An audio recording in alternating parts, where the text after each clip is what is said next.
নিজের হাতে গাছ থেকে তুলে নিয়ে এসে সেই মিষ্টি কুমড়ো দিয়ে রেসিপি বানানোর আনন্দটাই একদম আলাদা।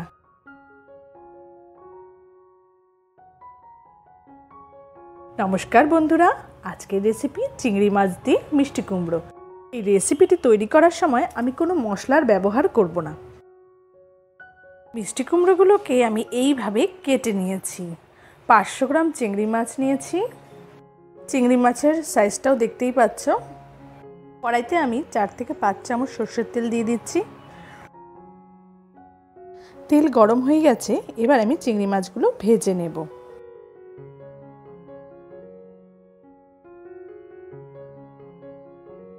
চিংড়ি মাছগুলো হালকা করে ভেজে নেব। সামান্য হলুদ গুঁড়ো দিচ্ছি,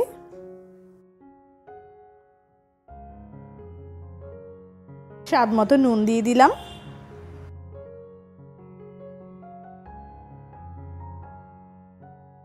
এবার নাড়াচাড়া করে নেব, হালকা করে ভেজে নেব।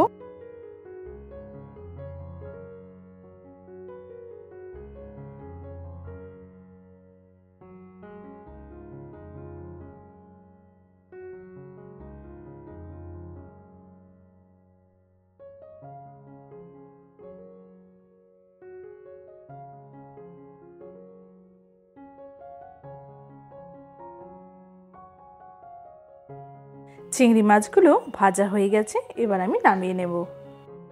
চিংড়ি মাছগুলো ভাজা হয়ে গেছে, এবার আমরা নামিয়ে নেব। চিংড়ি মাছ ভাজার পরে যে তেলটা ছিল সেই তেলেই পুরো রান্নাটা করে নিচ্ছি। প্রথমে ফোড়নে আমি 1/2 চামচ কালো জিরে দিচ্ছি,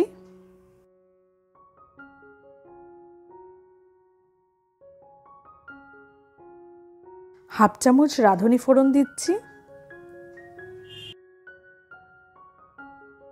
আর 2টো শুকনো লঙ্কা দিয়ে দিলাম।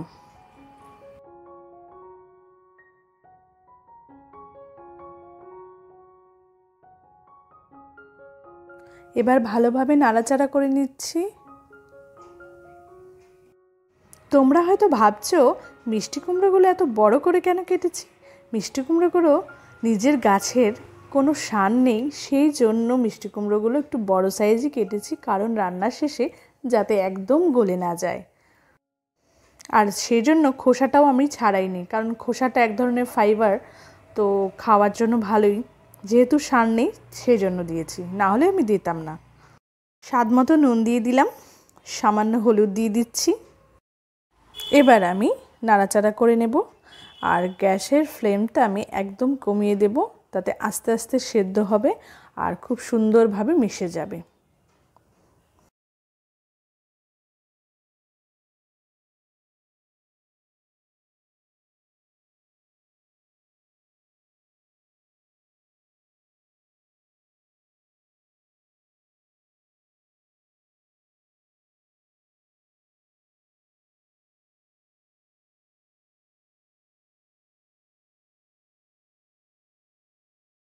এবারে ভেজে রাখা চিংড়ি মাছগুলো দিয়ে দিলাম।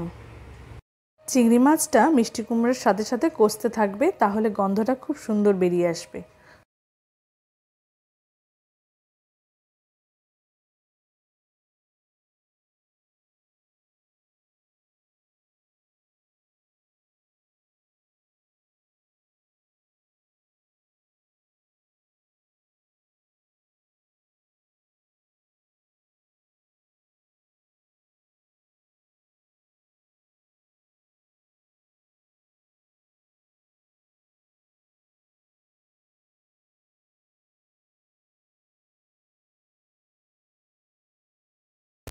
মিষ্টি কুমড়োগুলো কষিয়ে নিয়েছি, এবার আমি জল দিয়ে দেব।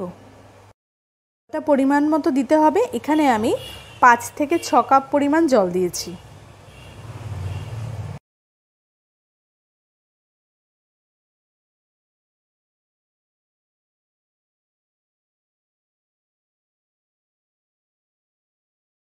পাঁচ ছটা কাঁচা লঙ্কা আমি চিড়ে দিয়ে দিয়েছি।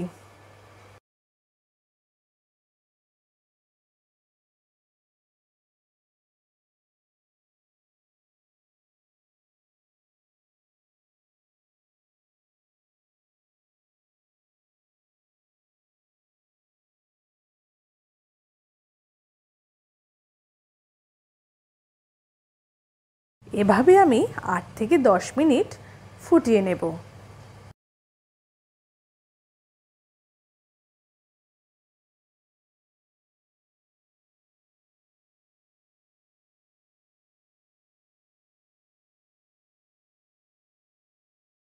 মিষ্টি কুমড়োগুলো সেদ্ধ হয়ে গেছে, আমি খুন্তি দিয়ে দেখছি পুরো সেদ্ধ হয়ে গেছে।